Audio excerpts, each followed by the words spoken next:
Welcome to another exciting episode of the NIDS View, a weekly show of the National Institute for Deterrence Studies, where we are advancing peace, promoting stability, and helping you to think deterrence. Each week, we will discuss and analyze a recent topic and provide insight to how it affects our national deterrence. The view of the hosts and guests are their own. We hope you enjoy the show. Welcome back to the NIDS View, and this is, of course, part 2 of our discussion of Keith Payne's article, Deterrence and Arms Control, Ending the Deceptive Holiday from History. And we had gone through 4 of his false claims, from this period from 1991 to the present. And we were discussing those, and we got to number 4, and we ran out of time, so we said, we're going to do episode number 2. I would couch them as idealist fallacies. Idealist fallacies. That's a great way to put it. So let's jump back into this discussion. I'm sure you, the listeners, have listened to number 1 podcast, the first the prior half week. Of this. Yeah. And if you haven't, please do so. Yes, stop. Put us on stop right here. Go listen to that. Then come back to this one. Okay. So fallacy number 5 says U.S. actions incite opponents' arms buildup, not their own malign goals. Thus, U.S. armament supposedly are the cause of arms racing. If the United States stops, so will opponents. This action-reaction dynamic is an iron law of international relations that explains arms racing. Correspondingly, U.S. inaction will lead to opponents' inaction. Washington can be the example of good behavior to the world and preclude arms races by not inciting them. This is a really important, idealist fallacy. And, Curtis, I'll let you tackle this one first. So I love this argument that arms racing is always driven by American behavior, even when we do nothing. And Putin recently, President Putin recently, I think maybe a week or two ago, said that Russia was now at the 95% modernization of his nuclear forces, and we still are. There's no new metal on the runways or in the silos or at sea, and yet many of the idealist arms control proponents in their community will try to tell the American people and the rest of the world that they are doing this because of our modernization schedule. And I would argue that maybe we're doing it because of theirs. We're still way behind in that regard. I wanted to point out in the arms racing models, there are 3 arms racing models for our students. There's the spiral model, which is the one that everybody's probably most familiar with, which is that arms racing tit for tat sort of thing, what we refer to as the action-reaction paradigm.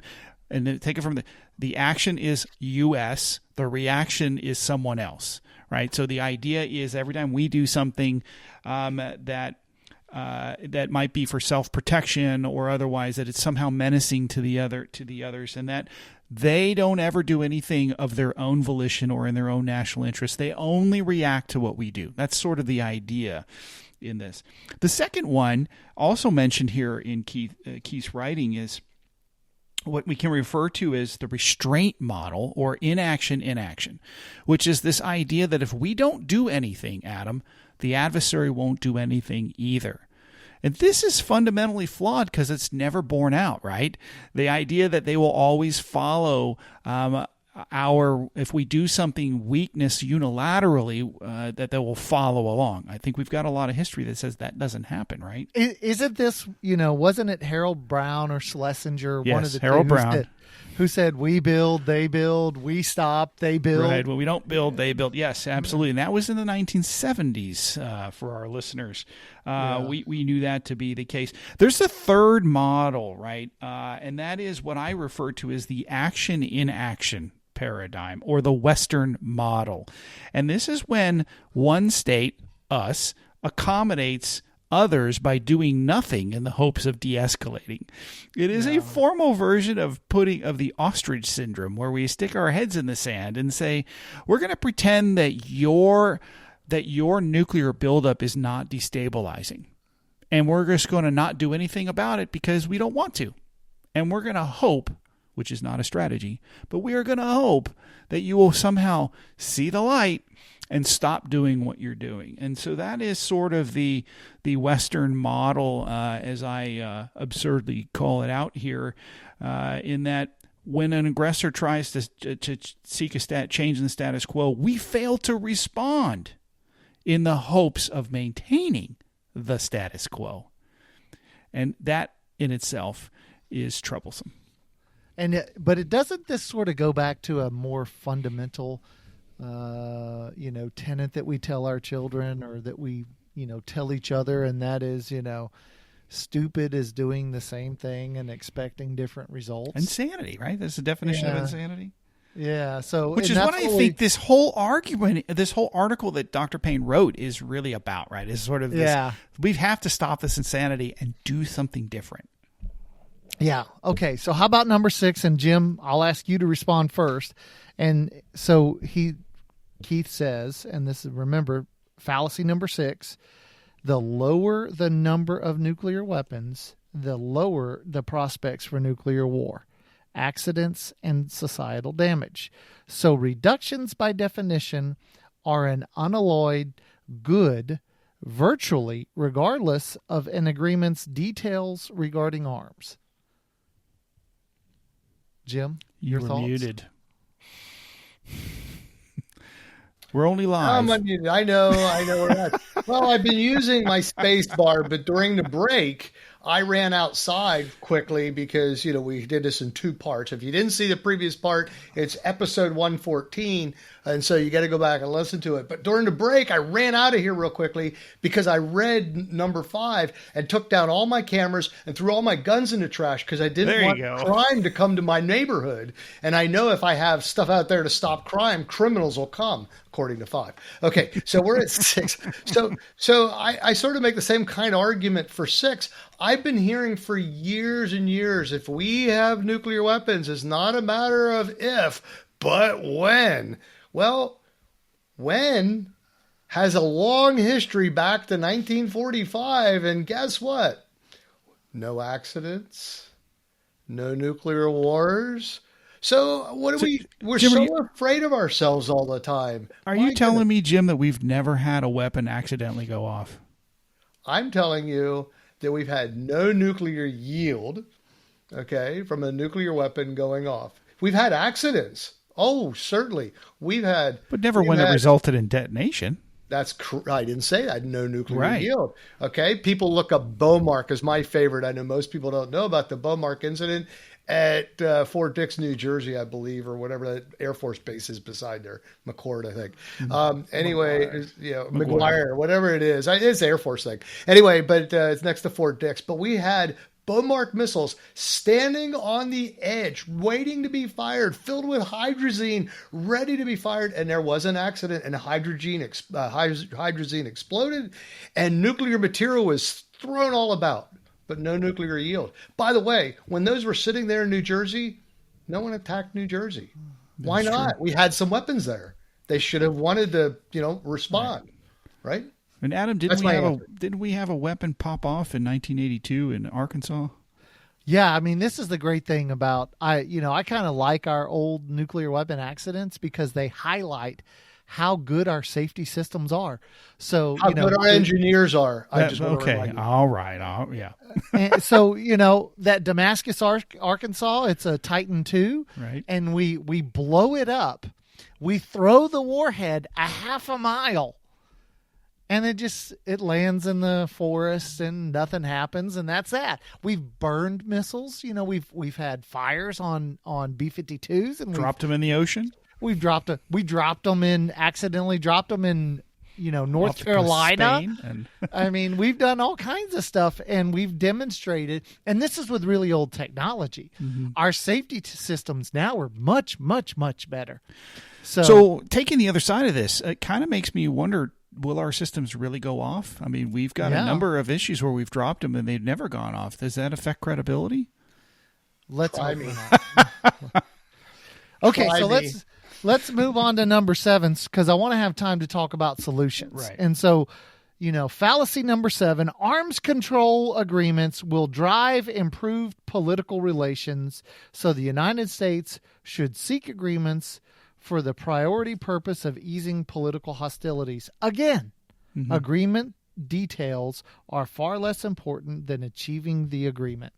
Now, this is a big, so the arms control industrial complex that advocates for arms control for the sake of arms control has made this point and has said that, things always get better because arms control agreements bring people together. You understand each other's, way of thinking and fears and aspirations and all that. But what we also know is that, because we've never had arms control with the Chinese, but we know that every single arms control agreement we've ever signed with the Russians, they violated. And we also know that they assume that because they were violating them, we were violating them too. Because we would be crazy not to violate them, because it was good for them to violate them. So they were mirror imaging on us. They were mirror imaging us. We must be as bad as they are.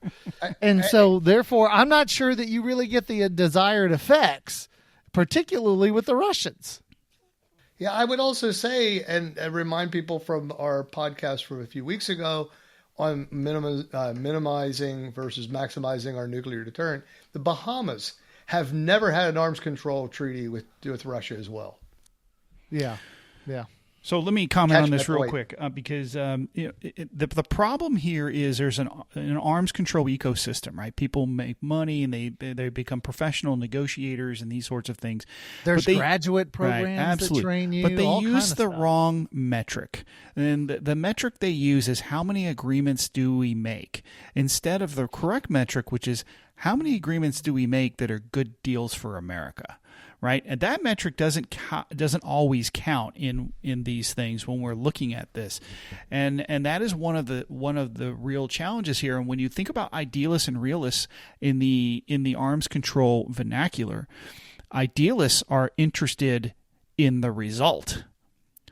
Realists are interested in the details. And that is part of the problem here, is that idealists don't want to let realistic details get in the way of a deal. And realists don't want a deal if the details aren't worked out as they matter. Numbers, verification, and second and third order effects. If you gloss over those, you're going to get bad deals. Remember, the rule for any arms control treaty is first, at the end, all parties in the treaty still have to believe that their national security needs and their national interests are met, or they'll cheat. Second, there has to be bona fide verification measures with corrective actions, or there's no verification.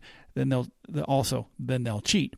And third, you can't have an asymmetric valuation of the treaty itself. In other words, we can't want it more than they do, because if that's the case, they will always take advantage of us.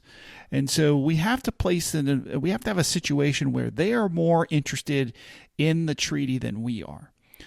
Because in the end, and we've talked about this before in previous podcasts, up till now, and I think if you read between the lines of this article with Dr. Payne, the one thing that Russian negotiators and American negotiators both agree on, and that is they both have an equal goal of disarming the United States.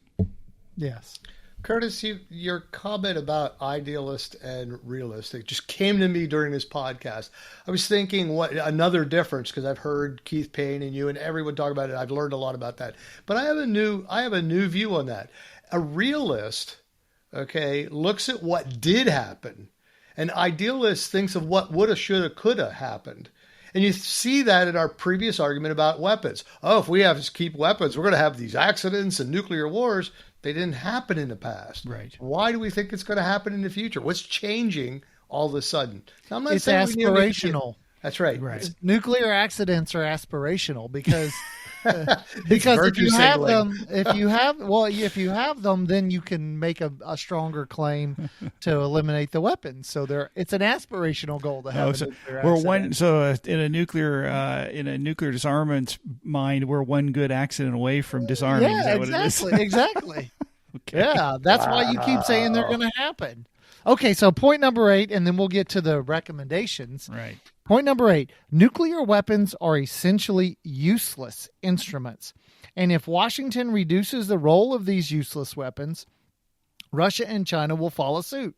Correspondingly, anti-nuclear activists must press Western leaders to reject nuclear weapons. This is the path to global nuclear disarmament.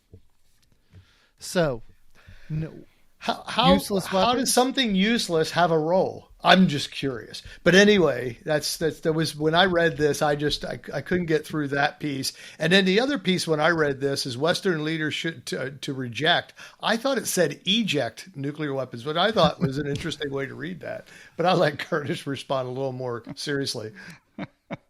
Well, it's easy to petition and protest Western democracies because they encourage and allow it and accept it, if you will. And the autocracies won't, right? So the low-hanging fruit says we go and disarm the Western nations first, and then hopefully the autocratic nations will follow suit. The problem is autocratic nations aren't interested in benevolence. They are interested in power.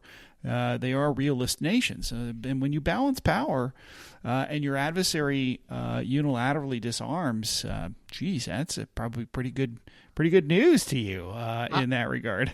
I've never quite understood, and I've never gotten a good answer because I asked this, and that is, why do you want to make the world safe for great power wars again? That's right. Because we know we've seen that episode. We know what great power wars look like. We've got thousands of years of human history where great powers fight each other and eradicate each other. And, this idea that it's not going to be that bad. And even if, let's suppose hypothetically, all nuclear weapons are gone today and the technology is forgotten. The Soviet Union and the United States would have likely come to blows during, what was the Cold War. That would have been a very ugly, costly, deadly war. Or if it's today and there's no nuclear weapons, the U.S. and China going to war would be a very costly, deadly war. And I'm not sure why so many people, especially because they think we spend too much on defense anyways. But yet you want to go back to a time when we were spending half of GDP on fighting major great power wars. Yeah. It just is illogical. And also I like to point out here, when we disarmed after we removed whatever in the Cold War nuclear weapons on the Korean Peninsula, it didn't stop the North Koreans from nuking up. Yeah. Right? And so, in fact, their nuclear program started in 1994 and really came to fruition right in 2006.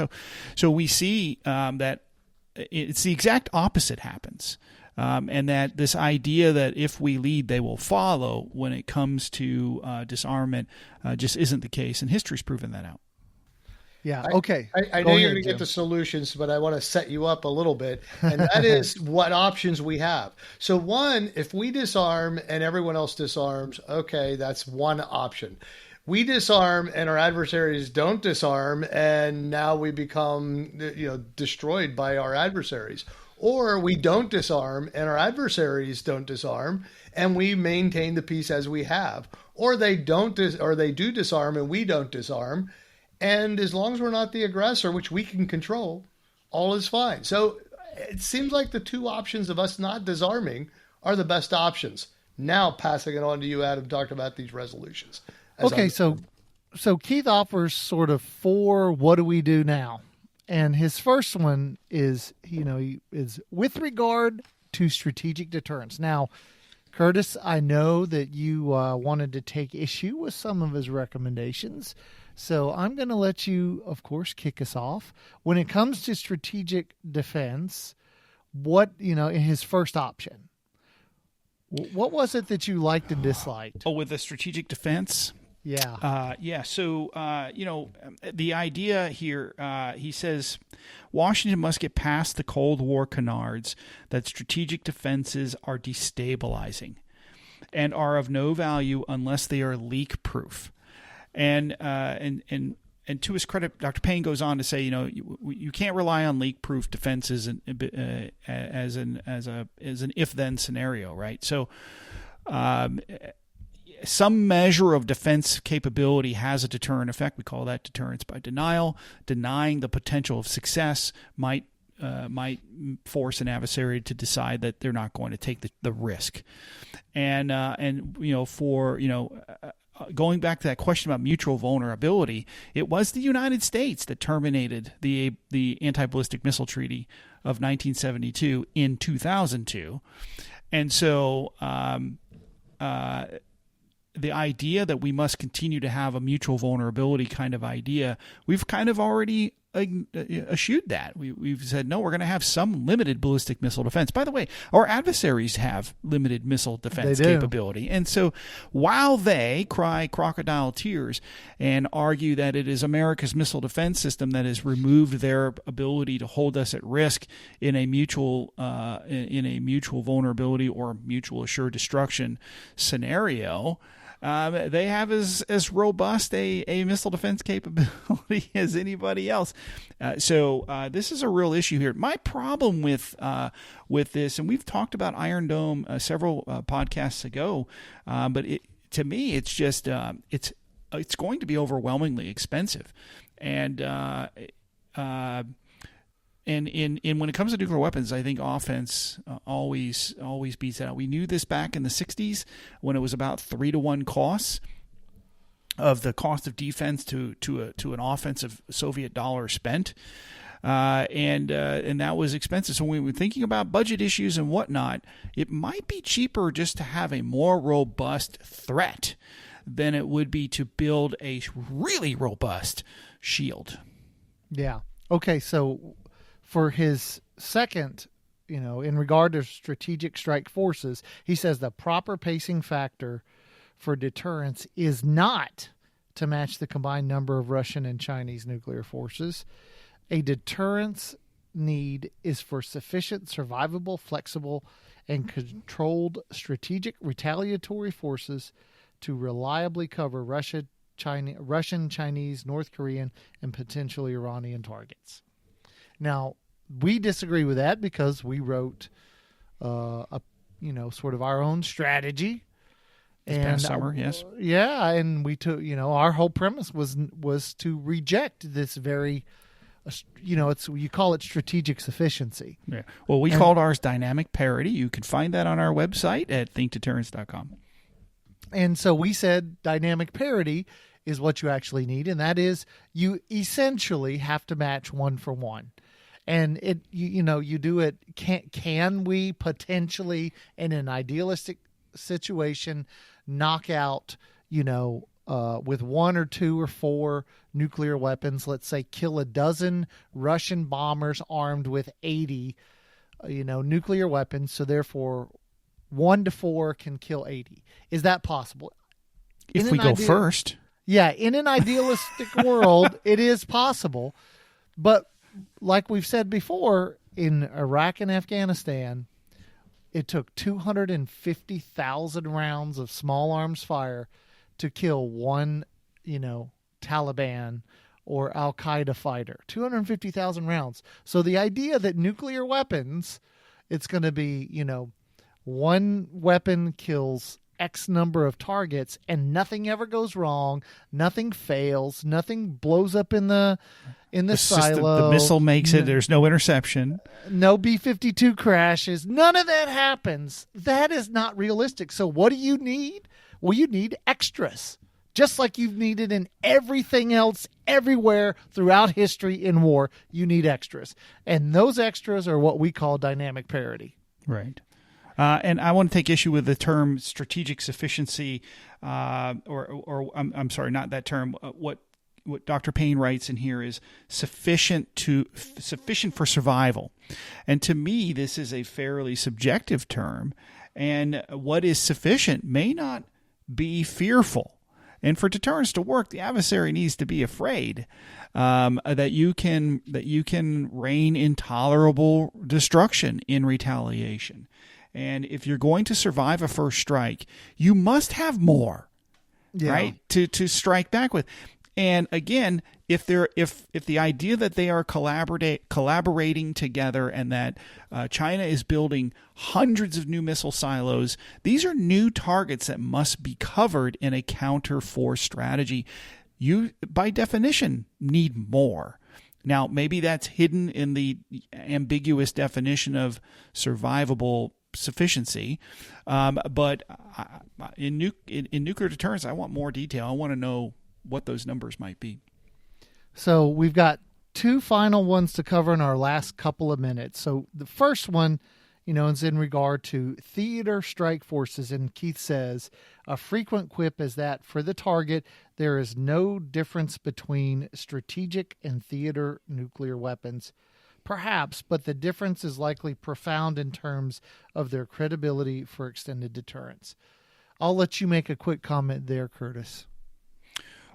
With regard to, obviously, this is borrowing from Secretary of Defense Mattis's axiom that all nuclear weapons are strategic no matter what their size is. I'm paraphrasing.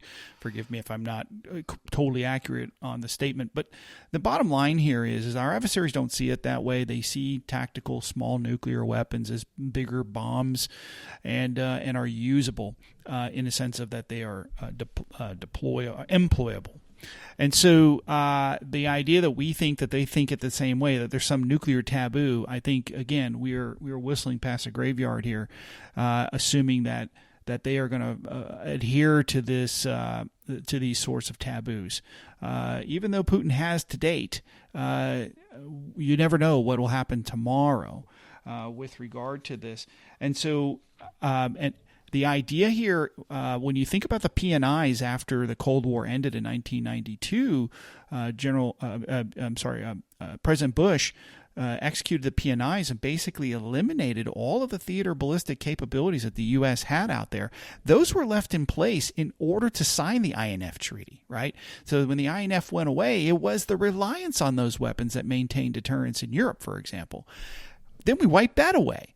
And so you pretty much left it without any capability. And then the Russians didn't follow. And so now they enjoy a 10-1 advantage. And that's probably a lowball estimate. Yeah. And then finally, he addresses this idealistic worldview. And he says, and I'm quoting him, if so, in accepting this worldview, Washington must move away from the common but demonstrably false expectation that arms control agreements will meaningfully ameliorate political hostilities. And he goes on and he says, essentially, that we have to reject the idealist worldview because we have 3 decades of experience and it has objectively failed. It just has objectively failed. So now, unfortunately, we are out of time, but we were able to get in, we had 2 episodes. We covered, all 8 of the fallacies. We discussed the failures of idealism. And I think Keith really kind of gets it. He makes a really important point. So this is one of, Keith Payne's great pieces. And he's got The Great American Gamble, and he's got several other books that are, classics in the field that I would encourage everybody to go out and read. So Curtis, again, thanks for being here for the discussion. Jim, thanks to you as well. It's always good, and I'm glad we got particularly excited about this piece because it makes some really fundamental points that are important. And of course, thanks to you, the listeners, for joining us on the first part of this broader discussion, and then coming back for the second one. Hopefully you listen to both and read the article for yourself, see if you think we sort of laid it out properly and if we were right in our assessment of it. And of course, hit us up on Global Security Review, listen to our podcast, we Deterrence Down Under, our Australian version. They're hitting a new stride. Real Space Strategy with Chris Stone, that's going well, and he's got a lot of great topics to discuss about space. So make sure you listen to that podcast, and then, please attend, get on our mailing list, and you'll get all the information about upcoming events. So check us out on YouTube and Rumble. Oh yeah, YouTube and Rumble. We're expanding. Curtis and I, maybe we got to do Scotch and strategy. We do. I think it's sort of like drunk history, but without the drunk part. Well, we'll have to figure that out. And of course, thanks to you, the listeners, for joining us on this episode. And as always, we want to remind you to think deterrence. Thank you for listening to the NIDS View. This show is produced under the NIDS Podcasting Network, a division of the National Institute for Deterrence Studies.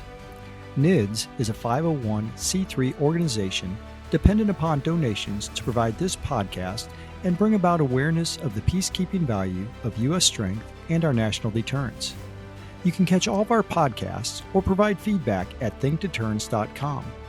I would like to thank our producer, Kimberly Charrington, our sponsors, and all the fantastic members of the National Institute for Deterrence Studies for making this podcast possible. Stay tuned next week for another exciting and informative The NIDS View.